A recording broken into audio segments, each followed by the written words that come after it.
Overcoming anxiety has actually been made harder in today's age when you keep on following what traditional mental health and medical professionals tell you. At the end of the day, they don't actually know what anxiety is or how to really overcome it. But over the last 4 videos that you have seen with me in this series, we talked a lot about the psychosomatic conditioning method, the PSC method, and how the 3 pillars of it basically help anyone with any kind of anxiety overcome their own anxiety. And that's with somatic reprogramming, emotional reparenting, and cognitive realignment. And regardless of what anxiety you're going through, so regardless if it's because you have physical symptoms or an over-worrying mind, so I'm talking about what are maybe body sensation, panic attacks, dissociation, stomach issues, brain fog, tightness in the chest, the racing mind, the intrusive thoughts, the catastrophizing, the non-stop incessant cycles of constant worry, like whatever it may be when you're going through anxiety in whatever shape or form, the PSC method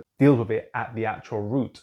And through the video series, you've kind of seen why it is that no matter what you've tried, whether it be CBT, therapy, hypnotherapy, breathing techniques, breath work, EMDR, yoga, meditation, mindfulness, journaling, there's so many things out there that you do that don't actually meet anxiety at its root. And that's the real reason why you haven't overcome it. So in this video or in this episode today, we kind of just want to wrap everything up in terms of understanding the psychosomatic conditioning method, how it tackles the root, but also how you use this as a daily practice, how this actually comes all together, not as individual tools or components, but as a complete system, a complete methodology, one thing dependent on each other to ensure that any variety, any situation or any type of anxiety that you're having, that you always cater for every single bottleneck, every single gap. So we're gonna just summarize all of this and actually put it into a way that is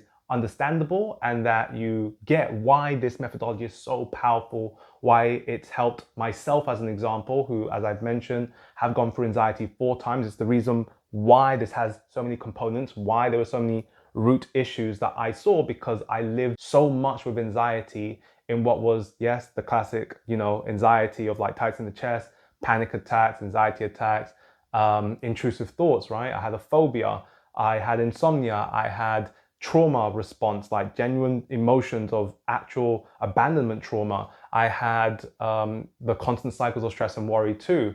And yeah, like the whole thing, I learned what it was or what could happen in the body, what could happen in terms of the physicality of anxiety, what can happen in terms of the racing mind or intrusive thoughts, especially when that one was like, again, illogical. When you think there's no reason why you should be experiencing these things, but these are all rooted again because somewhere along the lines, there's a deeper issue, trauma-based, right? Trauma-based, and that's why you can't overcome it. So we're just going to put this all together for you so that you understand how the methodology comes together as a whole methodology. Now, before we actually begin, for some of you, you've seen the videos on this series and maybe a lot of this has actually resonated with you and it makes a lot of sense. So if you want to take it to the next level and you do actually want more support, more guidance, and you're looking to overcome anxiety like now, ASAP, with efficiency, without having to work this all out yourself, then down below there'll be instructions on how to do so, on how to actually get started with me in the description below. So if you're ready to overcome anxiety now, again, down below, instructions in the description, and let's just have a chat on how we could potentially work together. Now, actually getting started with the methodology, we started off with understanding what somatic reprogramming is, right? So I introduced the concept where within somatic reprogramming, somatic, soma, meaning of the body, this is a body-based approach, right? So with anxiety, you see that there is the physicality of anxiety. So let's put the worrying and racing mind, the overthinking mind to a side for now. I'll get into that in a bit. But when we're looking at what is the physical symptoms, right? A lot of you experience anxiety and you don't even know why. It's just there. Life can be good, nothing's going on, but yet you experience the physical symptoms. So yeah, kind of like you can suffer from dissociation, anxiety attack, panic attack, brain fog, heart palpitations, tightness in the chest, body aches, body sensations, if I didn't mention that already. There's a lot of symptoms that can actually go on in the body, right? And you don't necessarily have to be stressed out, or you don't necessarily have to have anything wrong in life, and these are just coming up for you. The reason they're coming up, I disclosed that is because ultimately, yes, we go through life and we experience traumas, right? But when I talk about traumas, I don't talk about it in the way of like, oh, the experience of what happened, just simply that at the end of the day, we go through stresses, tensions, emotions, things of life where basically things are unprocessed in the moment where we didn't really feel safe, or something just wasn't able to be processed in that moment in time adequately, right? Now that is what we call survival stress, right? So again, it's not necessarily emotion, and we will get to that in this part here, but when we go through survival stress, there is a survival stress response that occurs in the body whenever we experience trauma. This can be emotional, as I mentioned, but it can just be tension and stress. Things like work stress for sure, but also tensions or stress in the fact of, or in the sense of, even a bike accident, right? That is a physical impact trauma, right? It has nothing to do with emotions or nothing, but there's still a stress response on the body. There's still adrenaline, there's still a fight flight that triggers, because it's like, oh, you just had an accident, and the body's like, whoa, what's happening, right? That is survival stress. And survival stress is basically what stays stuck in the body. These, again, emotions, tensions, stresses, that survival energy basically wasn't able to flow out appropriately, and it just remains stuck in the body. And when it's stuck in the body, it impacts what's the nervous system. And when your nervous system is overwhelmed or oversensitized, this is what basically drives your physical symptoms, right? It's just the body's out of whack, and basically it's just manifesting itself as all these physical symptoms. When we want to address this, therefore, right, this is why things like CBT or journaling or mindfulness, it's never going to address these physical symptoms, because it's in the body. It's this survival stress, this survival energy. Again, trapped emotions, tensions, stresses that are, again, lodged at a body level. So the thing is, you can try think your way out of this all you want.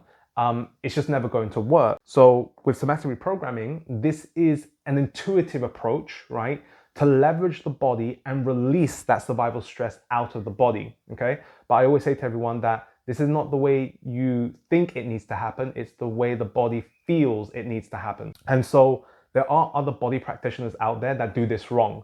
And what they do is they give you set exercises, and this is where you see kind of things like, you know, shake it out or tapping, right? Or breath work. But these are all structured mannerisms or a structured mechanism, right, to trying to actually channel out this energy. And I say trying because, yeah, it can help, but it's not the most efficient. And again, I like doing things at the root, right? Because when you're trying to release that survival stress, that survival energy from the body, your body is always the answer. Your body knows how to do this. If you know how to trust it, you know how to feel for it and let it do its thing. So as an example, when we're looking at the breath, right? A lot of people think that, oh, when they start to hyperventilate, that's bad. But actually the hyperventilation is just the body trying to channel out that energy, okay? We just freak out because we're hyperventilating, but actually there's nothing wrong with it so long as you are in a safe embodiment of it, right? So this will come back into this part again, where we do need safety in the body, right? But even having a panic attack, I literally have taken clients through panic attacks or anxiety attacks in sessions, and because it's just guided, because it's structured, because it's safe, right? They feel safe to do so.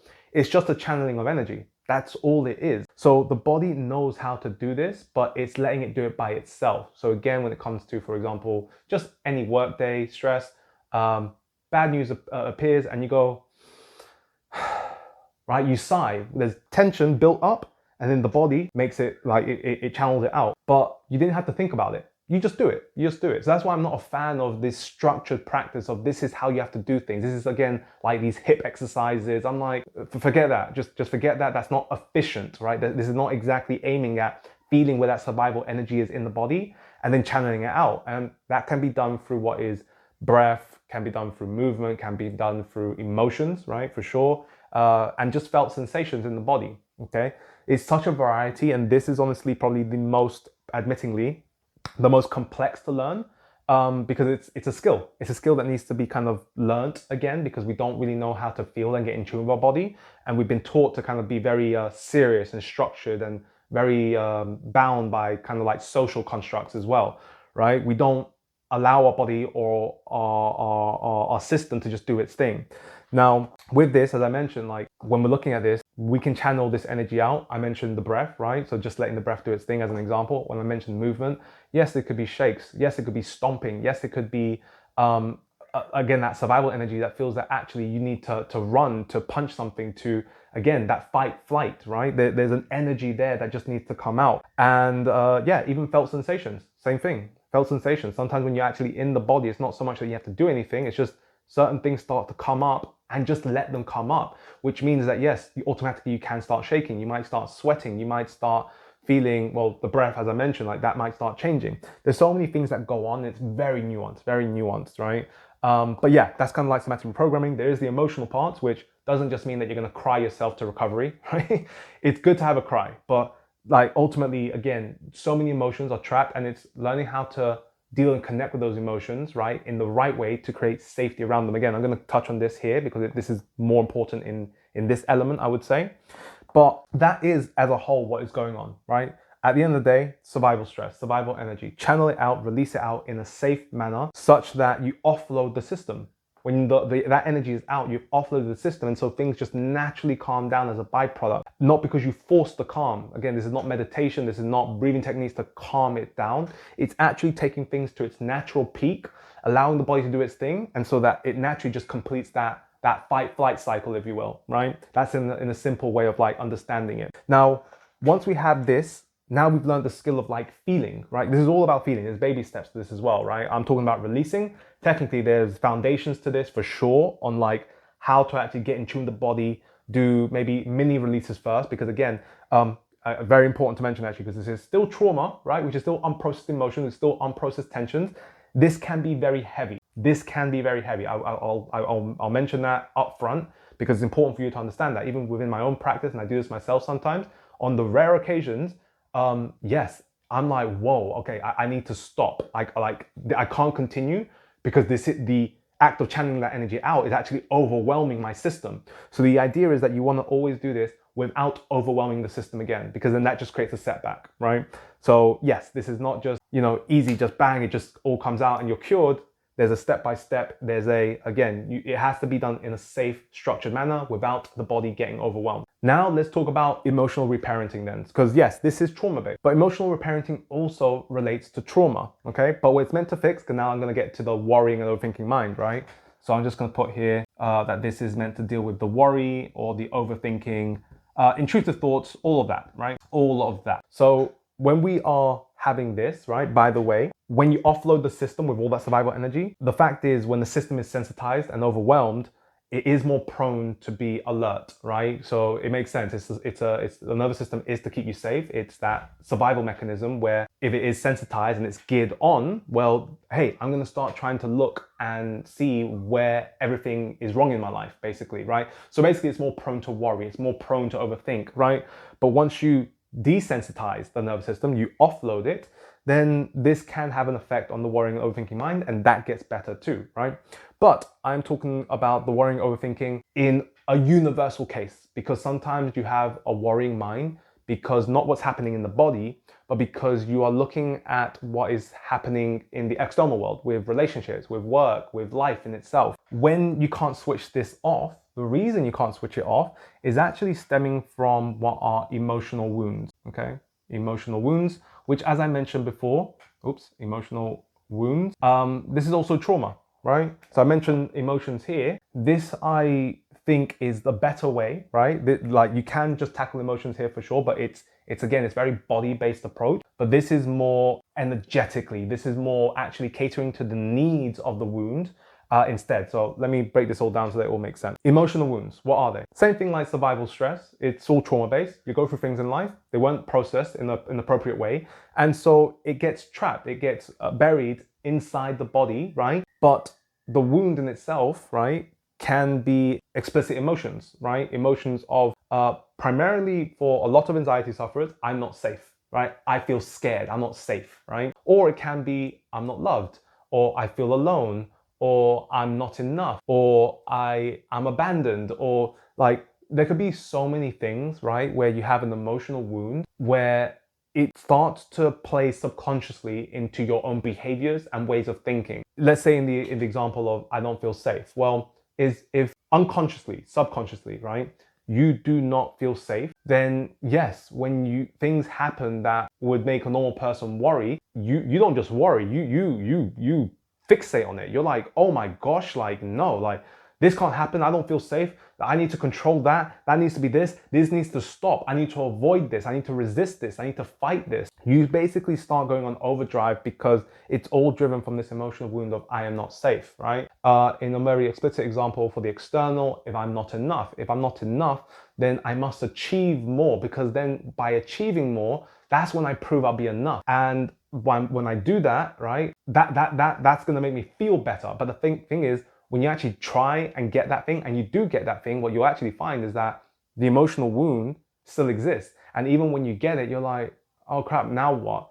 Maybe I need to get the next thing, then I'll feel safe, right? So that's the same, then I'll feel enough, right? But for the emotional wound of I'm not safe, as an example, that's still the same thing, right? You're always trying to control things. You're always trying to have things exactly as they are, but it's not about that. It's about letting go, and regardless of the situation of your relationships or your work, that you're just steady, that it doesn't matter, that you're not influenced, that you won't overthink, that you won't worry, because at the end of the day, you're just not attached to it. So the emotional wounds, unfortunately, again, it's in the body, it's in the nervous system, and it's just basically trying to protect you. It doesn't want you to feel this emotional wound again, right? It doesn't want you to basically experience life in a way where whatever happened in the past, it's gonna happen again with feelings of not enough, not loved, all of this. And by the way, these emotional wounds, they're not a big thing of like big trauma either. Something as simple as like just a parent telling you off, you know, hey, don't do that. That makes you look silly. Boom, emotional wound. Very little thing, but just that child, for example, takes it to real heart and they're like, oh my gosh.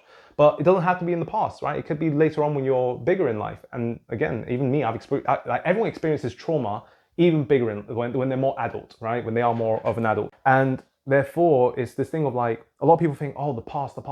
No, like it's just whatever happened, something happened at some time. Let's just address it now. And ultimately, if we understand that the emotional wound here is what is driving the worrying or the overthinking, right? In other words, again, no matter what, it's because there is a lack of safety. That's all it is. There's a lack of safety.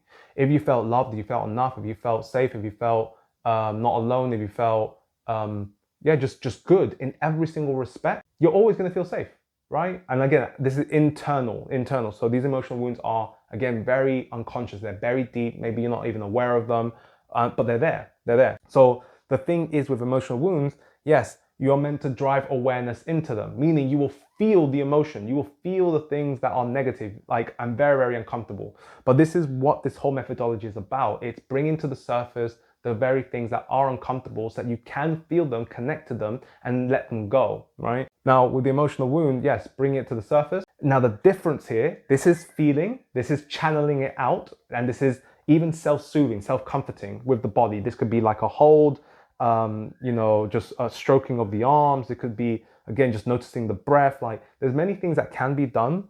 But when it comes to the emotional wound, the actual important part, more than just simply a release, is actually meeting the need. The emotional wound has a need. And what is that need? It's very simple. Well, if you don't feel safe, it has the need to feel safe. If you don't feel loved, well, then it has the need to feel loved, etc., etc. Okay? Now, what's the problem? We're looking to do this externally. We're looking to control things externally. We're looking for love externally. And then we're saying, oh, that's how we feel better. But no, this is an emotional wound. Again, it's ingrained in the body.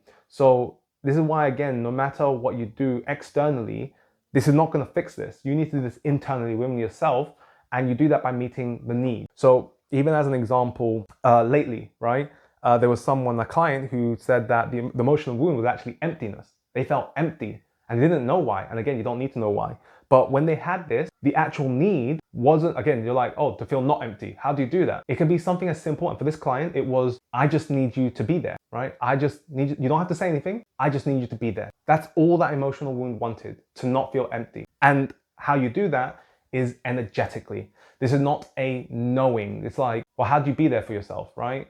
Yeah, you have to feel it. The emotional wound is just that, it's an emotion. So therefore you have to give it, right, emotionally what it is desiring. So in the sense of safety, like a child who is frightened, you do not rationalize with them and be like, oh, well, do you understand that this is the reason why you have to be safe? Like, it's okay. That's not how this works. Again, when I was going through my phobia, this is when I discovered this more profoundly. With my phobia, like, I was afraid of the darkness, right? But it was really affecting me, and every single corner of my eye was like a danger zone. But at the end of the day, it's because I didn't feel safe. Now, can I logically understand that nothing's going to get me? Yeah, it doesn't matter. It's coming from the body. So I needed to, in that moment, just understand that, okay, I didn't feel safe. So connect with it, surrender to it. Don't rationalize it. Don't try to say, well, this, that, blah, blah, blah. It's all about, honestly, just you understand it and just agree in a way, right? You accept. Accept is just connecting with it. Accepting is not just, oh, it's there and whatever, but it is about connection, presence, support with those emotions, such that the emotion feels that, okay, I do feel this. You're not trying to reject me. You're not trying to avoid or resist me, but you are paying attention and you're there and you're just supporting me in it, just like you would for a child, just like you would for your own best friend. You just have to do that for yourself internally. And when you do, you will see that that emotional wound just starts to let go, because just like, oh, okay, the thing that I needed, hey, I didn't want to be alone. Now you're here with me. I'm not alone anymore. The thing I needed, okay, amazing. I can let go, okay? The needs are met, and that's the most important thing. So when you meet the needs of the emotional wounds, then the worrying and overthinking just stops. It stops, because again, if you genuinely felt safe, totally safe within the body, you cannot over worry, you cannot overthink, because it's a feeling space. So that's why ultimately with these two things, like sometimes there is synergy like between them. And I'll get into that in a bit, but just I'm explaining things individually. And again, it's all trauma. It is all trauma. Channel energy out, meet the needs of unprocessed emotional or the unprocessed parts within you that are basically screaming for attention. And you will then eliminate the worrying, overthinking, and any physical symptoms, right? That's how you approach it. Now that we understand trauma, okay, let's actually get into the cognitive realignment. So what does the cognitive realignment actually address? It addresses what is beliefs. Beliefs are stories that we make of our lives. So when I say a story, I mean, like, I'm going to use one example so I can carry the example through. Life is hard. And you may not know this consciously, by the way, right? So beliefs are unconscious beliefs even, right? And actually, I think that's probably important to put. Unconscious, right? You do not necessarily know that they exist at all. Kind of sometimes like an emotional wound. I just say these are deeper, these are heavier. An unconscious belief doesn't have to bring so much emotion or pain necessarily, right? Slightly different, but I'll explain what the difference is here. An emotional wound basically is a thing of like, again, there's a need that needs to be met internal to self, right? A belief is just your viewpoint, a story of how you perceive life. So this is why I say life is hard. Technically not an emotional wound, because life is hard is like, what emotion is lacking there? No, it just life is hard, right? It's more of a statement of like, yeah, this is the world, right? Life is just hard. So unconscious beliefs, right? Same thing. Where do you think they come from? Life. Life happens, you observe certain things in life, and then your body, your nervous system also picks up on these cues so that they integrate subconsciously as you make meanings out of what you experience in life. Now, life is hard as an example. I'm using that one as an example. Yes, why do you start believing that life is hard? Well, you're going through anxiety, and maybe you're someone who's tried multiple things, and therefore you say the belief, right, is I've tried everything. I've tried everything. And therefore, when you think about that belief, you have to question, is that belief really true though? Have you tried everything? And more likely than not, you haven't, because ultimately all these concepts, you probably haven't. A lot of people that go through anxiety and just go through the normal journey of CBT, therapy, all of this, you don't know about this stuff. Hence why even for this, I forgot to mention the emotional reparenting stuff, same thing. It's the reason why like even hypnotherapy won't work, because ultimately when you have these emotional wounds, there's such a level of deepness of buried, again, trauma, unprocessed emotion, that any kind of reprogramming or any kind of like sense of trying to, work this worrying mind to feeling confident or capable, etc., it's not going to work, right? Because these are all subconscious patterns, or technically, again, unconscious in the nervous system, in the body. When we are looking at, again, unconscious beliefs, and you believe that life is hard, you can believe life is hard because you believe that you've tried so many things. But when you actually look at it, you haven't tried everything, no. But regardless, even with knowing this, you can still believe that life is hard. And why is that? Because through experience, this is what this actually addresses. When you go through cognitive realignment, what you're actually trying to deal with is an emotional charge beneath the surface. So with belief, when you say I've tried everything, again, there's a feeling there. You feel you have tried everything. When you say life is hard, you feel that life is hard, and that's real to you. That is really real. And the reason it's real is because it's in the body. Again, you experience life, and that constant repetition, it can also be just, one big event as well, which is technically a trauma, that really ingrains things into you. But ultimately, behind every single belief, there is an emotional charge. There's a feeling. Even with a feeling of like, I can't do this because of anxiety, right? Like, because there's a fear, there's a worry, that's still an emotional charge, okay? Behind every belief, there is an emotional charge. So what we're trying to do with cognitive realignment, right, is to understand that emotional charge at the core is what drives the belief. And this again goes back into why I do not like rationalization, right? Because when you, even with the belief of like life is hard, you can kind of look at life and be like, look, no, it's okay. And no, well, it's fine, I'll put my hands up, it's manageable, blah, blah, blah. And that makes you feel better at the time, right? Because you rationalize some things and you're like, oh, it's okay. But this doesn't live in the mind. This lives in the body still. As you can kind of start seeing the pattern, everything lives in the body, right? And this is why the psychosomatic conditioning method is so effective, because we're actually addressing things at the root, which is always going to be in the body, in the nervous system. But either ways, with that emotional charge, life is hard. Same thing with hidden therapy. This is why you can't penetrate it if the emotional charge is too big. It's just too big. Therefore, no amount of suggestion, no amount of rationalization, no amount of whatever you try and do is going to help it, right? Even breathing techniques, it makes no sense when we're coming to like beliefs, right? A belief can only be shifted, right, when you believe the opposite, but you truly believe the opposite. In other words, if life is hard, what's the opposite? Life is easy. But that's not to say it, that's not to know it, it is to feel it. And to feel it, therefore, is to feel the emotional charge. If the belief is driven by an emotional charge, then when we want to instill a new belief and get rid of this one, well, you can't have two things that oppose each other. Like, your viewpoint of life can't be life is hard and life is easy, right? It can't exist like that. So instead, what we want is, yeah, life is easy, and that has to be the one that wins. But therefore, there has to be enough emotional charge, right? Enough emotional evidence of life to say, yeah, this is why this is actually the reality. And then your body has to feel that as reality. And how do we do that? So this is where I describe things of, it's done by evidence, right?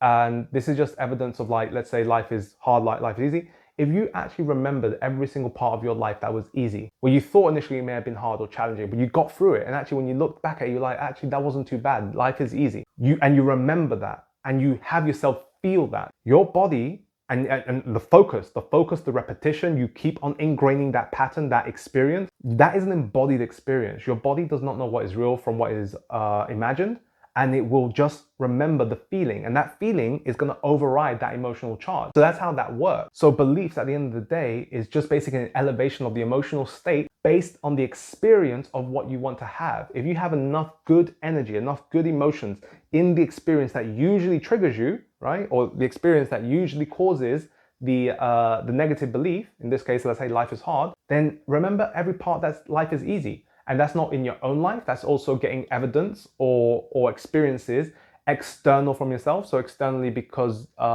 it's someone else's life, like they're doing it easy, so therefore it should be possible for me. Maybe because you've read a book and like, well, they say that this is easy, maybe it should for me. So again, multiple ways of doing this, but that's basically how you fix a belief. Now, in the last video, I actually went over this in depth, and the only problem is that this emotional charge, if it's huge, if it's too big, then trying to put in a positive emotional charge will not override the negative emotional charge. And so what happens is that emotional charge, it's so big that basically that's what's considered, as I mentioned earlier, I think, is trauma. That's what it is. It's a trauma. But guess what? That's okay. Because guess what we've actually catered for? Right down here. This is all trauma. So no matter what the emotional charge is, you have the mechanics to deal with it how you want. Whether it's survival energy, tension, stress in the body, or whether it's an emotional wound that it needs a need to be met, we're covered. We're covered. That this is basically the complete mechanics behind all of this.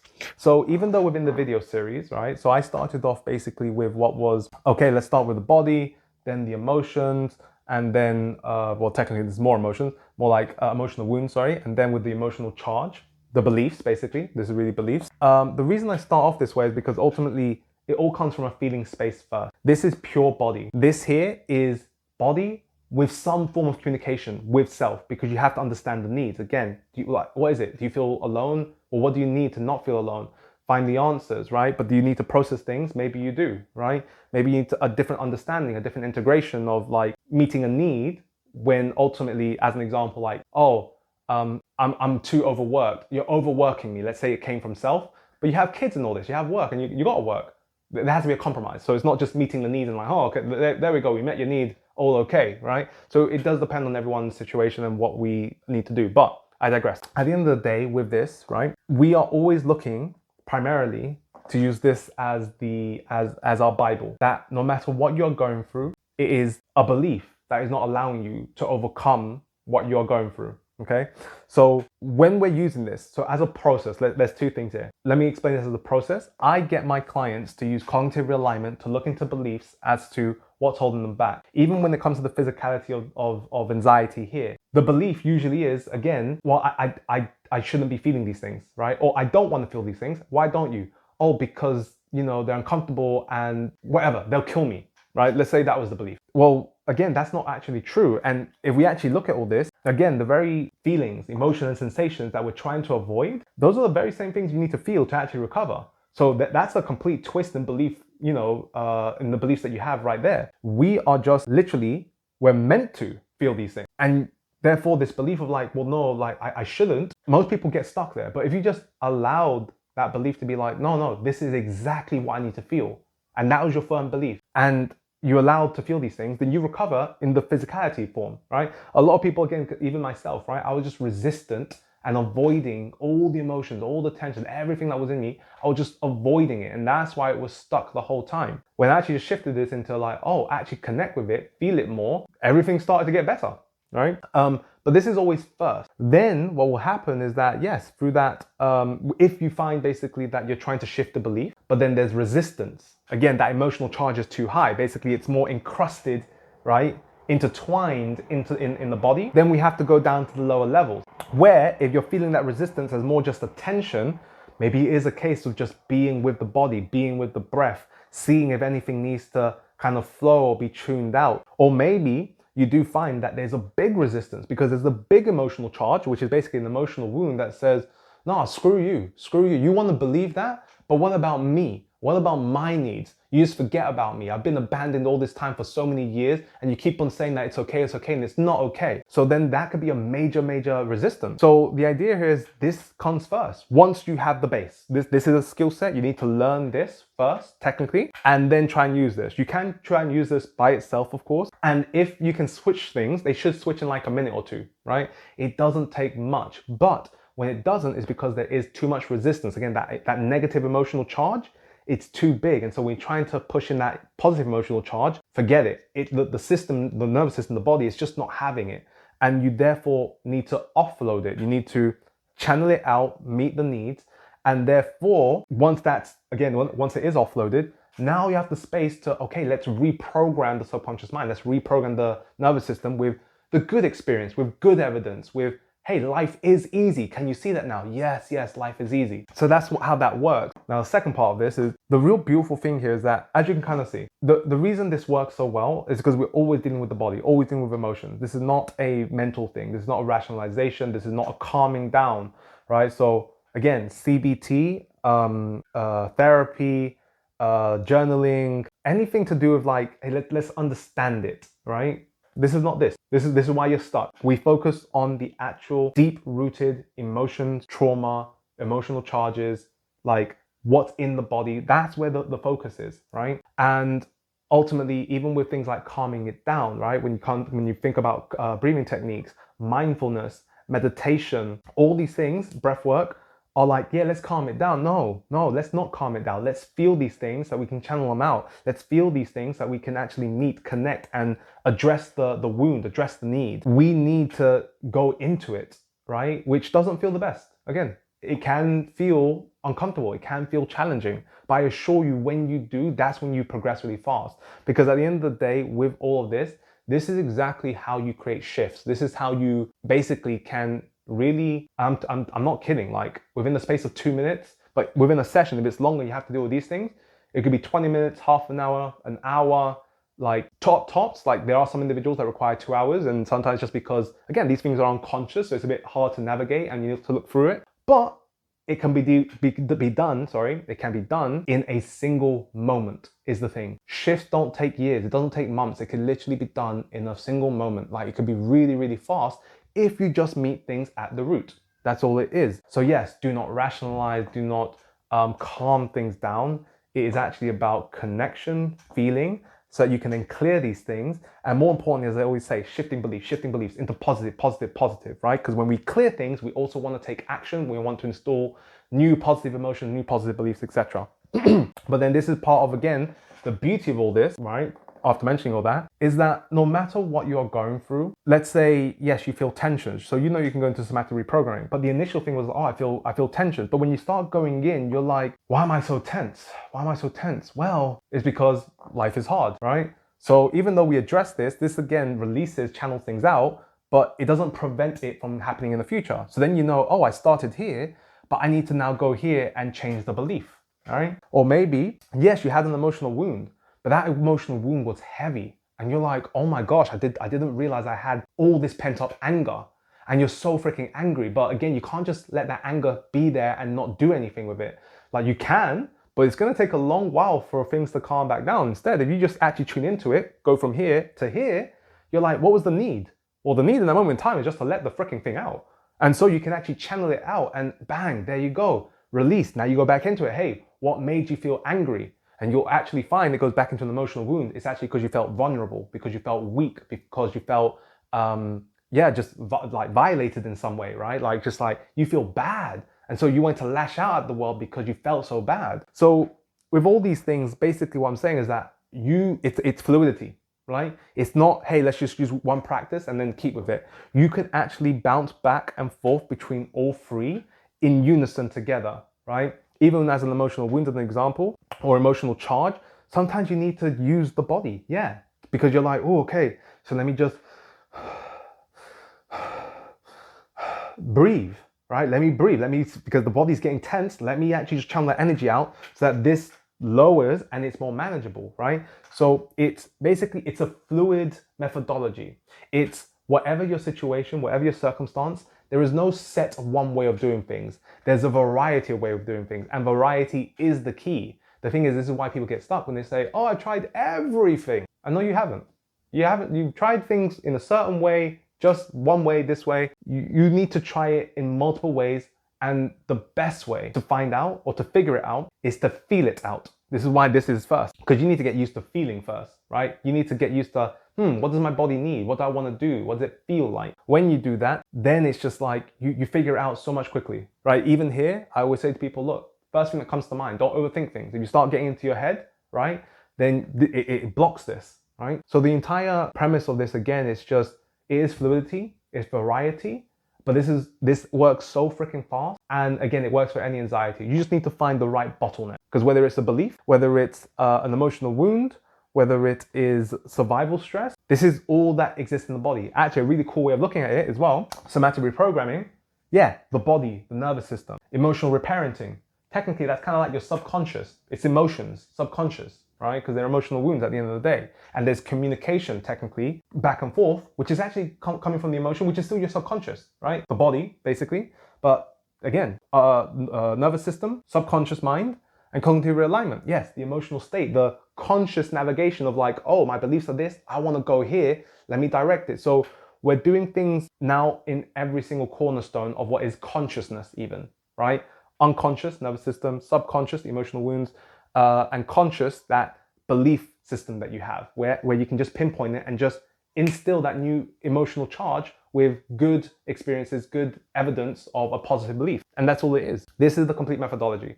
This is why it works so well. This is why it helped me in my life so much.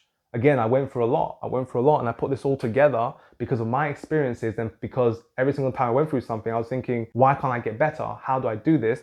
And it was the variety. It was keep on trying, right? Until something works. And now it's developed into a methodology that helps people overcome any kind of anxiety. When I personally was going through my first anxiety, I didn't have this. Remember, I didn't have this. Instead, I just shifted beliefs, believing that I could get it done, that it's possible, and I won't give up until it's done. Keep on trying. Actually, that's kind of when I intuitively surrendered to my emotions. I just let it be there for the first time ever instead of resisting and fighting it. That was the first major shift. when I went through the phobia, luckily enough, I had all of this now finally, not to what it is today, but enough where basically, yes, release all the tension because I wasn't sleeping and everything, release the tension and then deal with the safety element within myself, right? And I was able to fix the phobia. When it came to my trauma, hell yeah, actual trauma response, it was all this. It was all this. Some of this as well, to be fair. Some of this as well. I needed support from another coach to get me through this. And there was the mindset of, again, there's nothing to fix. That was a big belief change. There is nothing to fix. That is why we stay stuck. Do not fix anything. We're not meant to fix it. We're not meant to stop it, resist it, fight it. That was a big life lesson because that was horrific, like literally horrific. And I actually broke down to get to that point, but I got there. Again, life experience. And then finally, again, the stress and worry. Even though I had all this, I was doing all of this, I was just like, why am I still in the same pattern? Beliefs. And when I understood the beliefs, one by one, it just all started making sense. I started letting go of life. Life started to flow for me. I was like, yeah, like it's all good. So that's the complete methodology. That's exactly how you overcome anxiety, any anxiety you have, no matter whether it's physical symptoms, worry, overthinking mind, or the unconscious or conscious beliefs that you have. Now that is probably been a long video, I know, but that is the complete methodology. Now, again, I invite you to, if you want to, and this has made sense to you, you can go down below. There are instructions in the description that basically allows you to know what the next steps are if you want to work with me. It's been a delight. Obviously, this series has been really, really cool to produce. I hope that the whole thing has been insightful. If you haven't watched previous videos, please do, because it focuses on each of these components in and of themselves. But it's been a blast, absolute blast. But again, if you do want to take it to that next level, there are instructions below on how to work together, if that is what you would like, of course. So that's it for myself. Ciao for now.